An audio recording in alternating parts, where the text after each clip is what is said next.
Magandang hapon na naman sa inyo mga suki naming tagapakinig. Narito na naman po ang inyong abang lingkod, Kuya Perez. At ako pong muli ay inyong makakasama sa loob ng kalahating oras. At siyempre kasama pa rin natin mga kaibigan, ating mga artista sa radyo na siyang nagbibigay buhay sa ating mga napipiling liham sa araw-araw. At ang liham na ating napili mga kaibigan ay galing sa isa nating masugid na taga-subaybay. At siya po ay itago lamang natin sa pangalang Peter. Bueno, basahin na natin ang liham ni Mang Peter. Dear Kuya Perez, sa edad kong 6 na po kuya, ay meron pa po akong kalibin ngayon. At magtataka kayo kuya kung ano ang edad niya.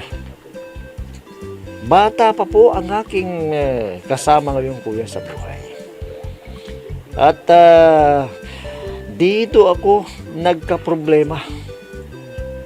Gusto ko lamang matulungan kuya ang aking kalibin ngayon. Kaya lang kuya, nagkaroon ako ng problema na hindi ko kayang lutasin. Itago na lamang po ninyo ako sa pangalang Peter, 6 na taong gulang. At para malinaw sa inyo kuya, ganito ko po sisimulan ang aking problema.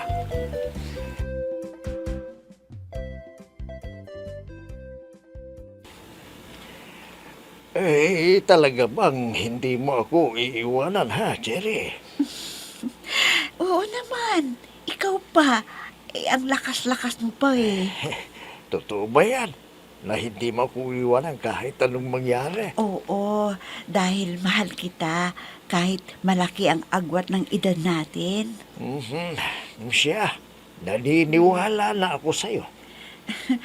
Ano pa nga bang hanapin ko? May asawa na ako, may tatay na ako, at may mag-aalaga sa akin. Oo naman, Cherry. Aalagaan kita dahil parang wala na yatang pakialam ang nanay mo sa'yo eh. Oo nga eh, mula nang magkasakit ako, parang baliwala ako sa kanila, pati ang mga kapatid ko. Ay, naku, ibahin mo ako. Hindi kita pababayaan kasi mahal na mahal kita. Ako din, mahal na mahal kita. Ang hinihiling ko lang sa'yo, Cherry, sana hindi ka magbago at hindi mo ako iwanan kasi matanda na ako. Para mo na akong lolo. Hindi mangyayari yun dahil alam kong nagmamalasakit ka sa akin. Di tulad ng pamilya ko, parang baliwala na ako sa kanila, lalo na ang inay. Naku, Cherry, huwag kang magtanim ng galit sa magulang mo. Dahil wala ka dito sa mundong ito kung wala sila. O bakit ako baliwala sa kanila? Lahat ng nanay na alam ko hindi sila ganun. Bakit ang inay ko? Yung kapatid ko, ganun din sila. Huwag kang mag-alala. Nandito man ako hindi kita pababayaan.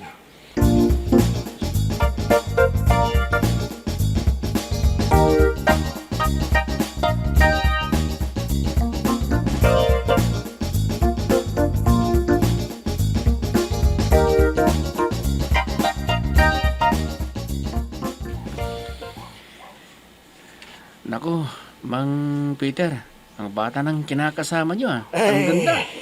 Alam mo na, iba tayo May kamandag pa tayo. Halata ko nga Ang higpit ng pulupot niya sa inyong babaeng yun. Siyempre, mahal na mahal niya ako Ganun po ba? May bisita pala tayo. Ay, oo. Si Al, taga-ibang barangay yan. Dati nang nagpupunta dito yan noon pa. Hi kuya, kumusta ka na?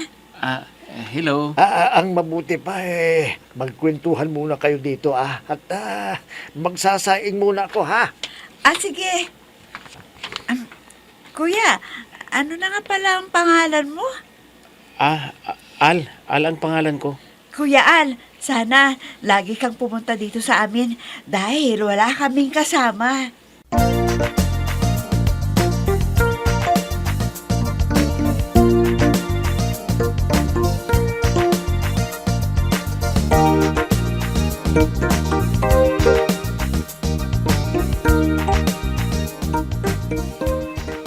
Oh, may nasaan na si Al? Umalis na ba siya? Cherry? Oo, kasi may gagawin pa daw siya. Ay, nako. Hindi man lang siya nakapagkape. Hayaan mo na, lagi naman daw siyang pupunta dito eh. Ha?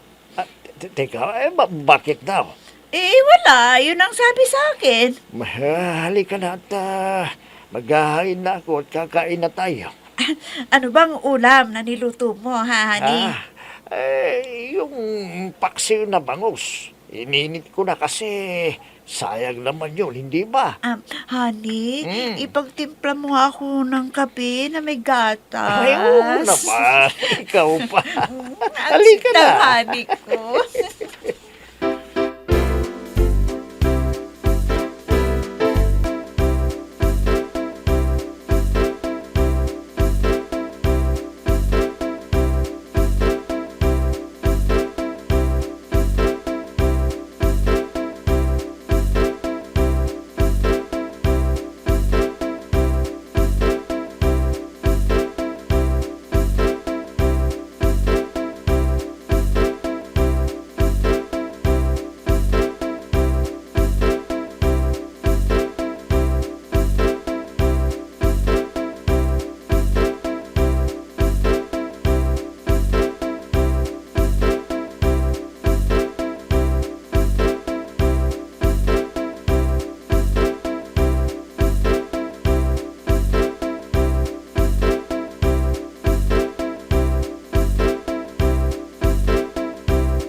Maganda naman kuya ang aming pagsasama ni Cherry.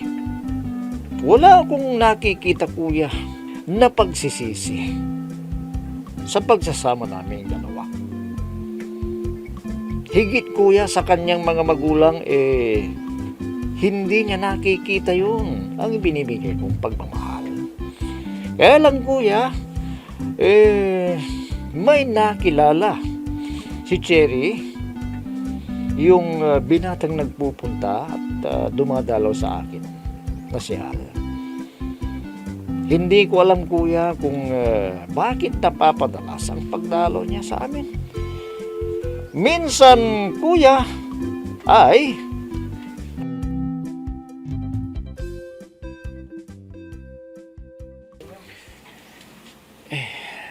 Nasaan ba si Mang Peter? Nandun siya sa may balon. Umiigib siya ng tubig. Sige na, bilisan mo na. Sarap mo. Yan. Oo, ito yung sarap na hinahanap ko. Bakit kasi pumatol ka pa sa isang matandang kusgusin? Ano magagawa ko? Siya lang naman ang nakakaintindi sa akin. At isa pa, may sakit ako.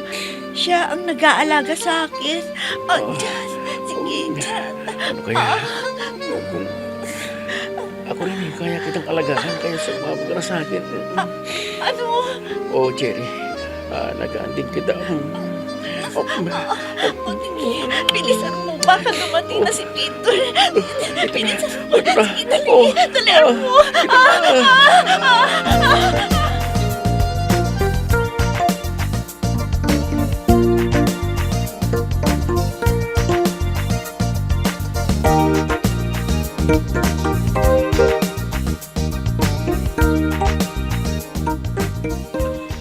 Inay, talaga bang pababayaan niyo na si ate sa matandang yun? Yun ang gusto niya. Di, pabayaan mo siya. Pero inay, may sakit si ate. Paano kung sumpungin siya ng sakit niya? O, di bahala sa kanya ang matandang yon. Yun ang sabi niya eh. Kawawa naman si ate, inay. Matanda ang sinamahan niya. Para na niyang lulo. Pabayaan mo siya. Matagal ko na siyang pinagsabihan. Ayaw makinig. Kaya pabayaan mo siya sa gusto niya. Ano kaya inay kung ako ang kakausap sa kanya? Para ano pa? Para iwan na niya ang matandang Peter na yun. Wala siyang mapapala doon, inay. Baka pagdating ng araw siya pa ang mag-aalaga sa matandang yun. Talagang yon ang magyayari kung tatagal ang pagsasama nila. Kaya nga po, inay, susubukan ko siyang kausapin. Baka makinig siya sa akin. Dahil nako, indaaksaya mo lang ang panahon mo sa kanya. Ewan ko ba kung ano ang pinakain ng matandang yon sa kanya. Bakit hindi niya maiwan-iwan? Anong gagawin natin ngayon, inay? Ano pa? Di pabayaan mo siya. Bahala siya sa buhay niya. Ang tigas ng ulo niya. Inay!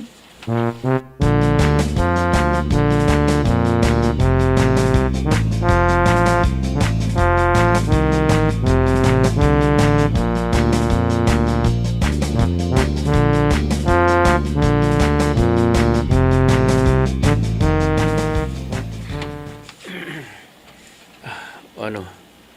Nandito na ba lahat ng mga damit mo? Bilisan mo, baka dumating na si Mang Peter. Matagal pa yun. Tinitignan ng mga tanim niyang mga gulay. Kahit na, baka may makakita sa atin na ibang tao. Huwag kang mag-alala. Malala yung mga kapitbahay namin dito. Ang akala nila, dinadalaw mo si Peter. Talaga bang bunang pasya mo? Nasasama ka na sa akin? Oo, kasi hindi maibigay sa akin ni Peter ang hinahanap kong kaligayahan eh.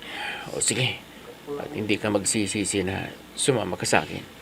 Paliligayahin kita gabi-gabi para magkaanak tayo. Ha? Anak? Ay, naku, huwag mo akong bigyan na anak. Ayaw ko munang magkaanak. O sige, kung yan ang gusto mo. Ayan. Wala na siguro ako nakalimutan. O sige na, para hindi na tayo abutan dito ni Mang Peter. Tayo na. Halika na.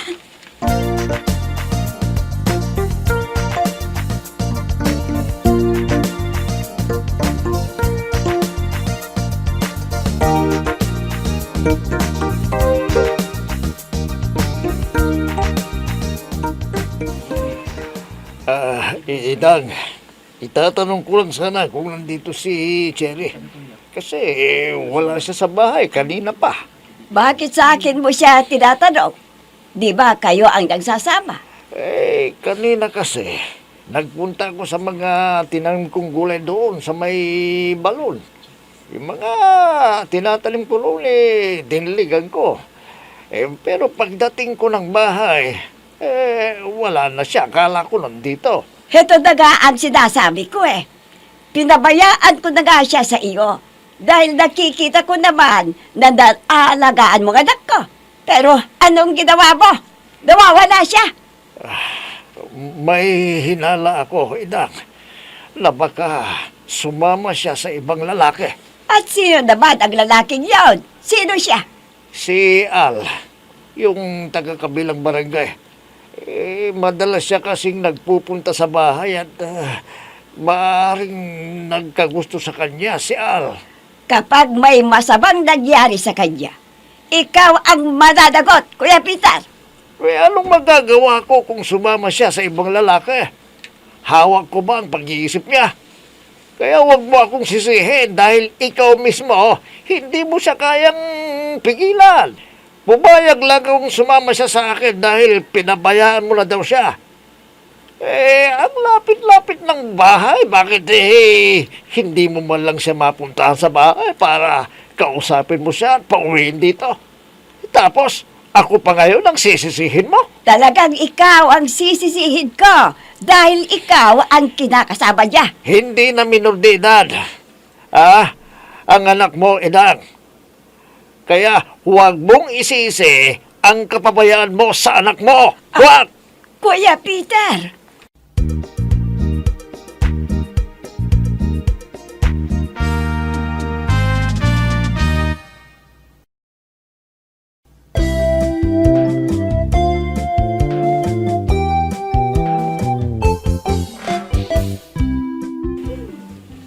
Sa nangyaring yun, kuya, ay malakas ang kutob ko na sumama siya kay Al. Hindi ko naman siya masisi si kuya dahil bata pa siya. At siguro hindi ko na mabigay ang tunay na kaligayahan sa kanya. Kaya siya naghanap ng iba. Pero ang inaalala ko, kuya, yung sakit niya kapag inaatake. Ewan ko, kuya, kung anong mangyayari sa kanya. Nag-aalala din ako. Kasi itinuring ko na siyang parang anak na rin. Mayroon nga kaming relasyon pero iba yung nararamdaman ko sa kanya, kuya. Awa. Dahil hindi maibigay ng kanyang magulang ang pagmamahal na yon. Hindi lang kalibiin ang turing ko. Kaya lang, kuya, ngayon nabigla siyang nawala. Sumama na kaya siya, kuya, sa mas bata? Gusto ko lang malaman ang opinyon niyo, kuya, o ang payo ninyo. Dahil nag-aalala ko kung ano ng kalagayan niya ngayon, sana po ay mapayuhan niyo ko, kuya, sa aking inilapit na problema. Lubos na gumagalang, Peter. Alam niyo, Mang Peter, kung talagang nagmamalasakit ka, abay, ano ba naman yung kalapit na barangay ninyo, bakit hindi mo siya puntahan? Isama mo yung nanay niya. Abay, hindi ka ba nag-aalala sa ganung kalagayan niya na may sakit pala siya? Paano kung sinumpong? Alam niyo, yung mga ganyang klaseng sakit, hindi dapat nalalayo sa mga nagmamahal sa kanya. O hindi na pinagtatrabaho yan kasi kapag sinumpong yan, kapag nagtrabaho, abay, hindi mo alam kung anong mangyayari talaga. Kailangan talaga sa mga ganyan, laging may kasama. Ngayon, may kutob ka na baka sumama kay Al. Dahil alam mo na, bata pa yan. Yung mga, hindi mo na ibibigay na ligaya kay Al niya nakita o naramdaman, hindi malayong ganyan na nga ang nangyari. Pero sa ngayon, Mang Peter, isama mo si Aling Idang. Hanapin niyo siya. Puntahan niyo. Magtanong-tanong kayo sa barangay nila Al. At alam mo, sigurado ako na nandun siya. At kung sakali man, Mang Peter, na matagpuan ninyo, abay, kausapin nyo yung lalaki. Lalong-lalo na kapag kasama mo si Aling Idang. Siya yung bahalang makipag-usap dyan. Bagamat may sakit yan, abay, iba pa rin yung kinakausap yung lalaki. Magparaya ka na, Mang Peter. Aminin mo man at hindi, talagang hindi mo na maibibigay yung talagang tunay na kaligayahan kay Cherry. Yun na lamang sigurong gawin mo, Mang Peter. Isama mo si Aling Itang sa kabilang barangay at hanapin nyo. Pangtanong-tanong kayo kung saan ang bahay ni Al. At sigurado ako na kasama niya ngayon si Cherry. Sila na ang bahalang mag-usap ni Aling Idang at saka yung lalaki. Malay mo na in love na rin si Al kay Cherry. Magparaya ka na lang. Mga bata pa yan bahala na si Mang Idang kung ngayong desisyon niya. Siya na ngayon ang magdidesisyon at hindi na ikaw. Bueno, yan na lamang sigurong masasabi ko sa iyo, Mang Peter, at naway kahit papaano ay napayuhan kita sa iyong inilapit na problema. Bueno mga kaibigan, hanggang bukas na muli sa ganito ring oras at himpilan, inyong abangan at pakinggan ang programang Peles at your service.